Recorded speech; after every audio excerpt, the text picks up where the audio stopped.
গণতন্ত্রের অগ্রযাত্রায় শ্রেষ্ঠ অদম্য নারীর সম্মাননা পেলেন সাবেক প্রধানমন্ত্রী ও বিএনপির প্রয়াত চেয়ারপারসন বেগম খালেদা জিয়া। তার পক্ষে রাষ্ট্রপতির কাছ থেকে পুরস্কারটি গ্রহণ করেন নাতনি ব্যারিস্টার জাইমা রহমান। বেগম খালেদা জিয়া ছাড়াও আরও ৫ নারী পান এই পুরস্কার। সকালে রাজধানীর ওসমানী স্মৃতি মিলনায়তনে আন্তর্জাতিক নারী দিবস উপলক্ষে অদম্য নারী পুরস্কার ২০২৬ আয়োজন করা হয়। খান আলামিনের রিপোর্টে থাকছে এর বিস্তারিত। শিয়া বাটার ও ভিটামিন ই সমৃদ্ধ লিলি বিউটি সোপ, তারুণ্যময় উজ্জ্বল ত্বকের জন্য।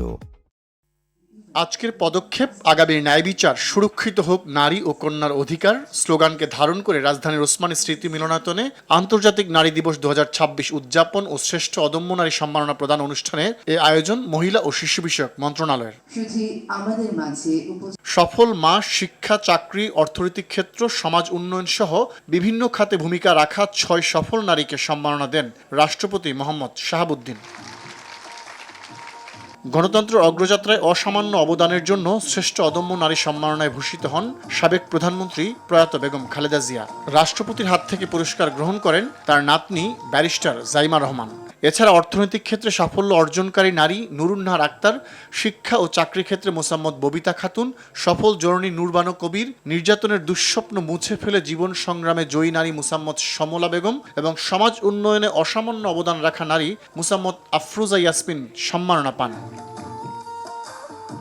অনুষ্ঠানে উপস্থিত হয়ে প্রধানমন্ত্রী তারেক রহমানের সহধর্মিণী ডাক্তার জুবাইদা রহমান বলেন, শত অত্যাচারে বেগম খালেদা জিয়া ছিলেন অদম্য ও অবিচল।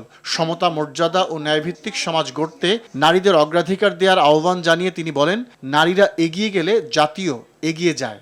তার মন সদা কেঁদেছে দেশের নিষ্পেষিত নিপীড়িত মানুষের জন্য।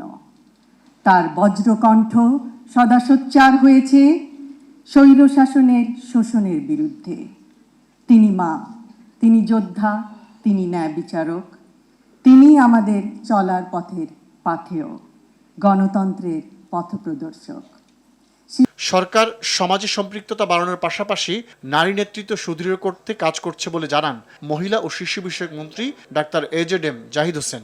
নারীর রাজনৈতিক ও অর্থনৈতিক ক্ষমতায়নে শহীদ রাষ্ট্রপতি জিয়াউর রহমান ও বেগম খালেদা জিয়ার অবদান স্মরণ করেন রাষ্ট্রপতি। সামাজিক হয়রানির পাশাপাশি অনলাইনে নারীর চরিত্র হরণ ও সাইবার বুলিং অপরাধ নতুন চ্যালেঞ্জ হিসেবে দেখা দিয়েছে উল্লেখ করে রাষ্ট্রপতি নারীর নিরাপত্তা নিশ্চিতের উপর গুরুত্বারোপ করেন।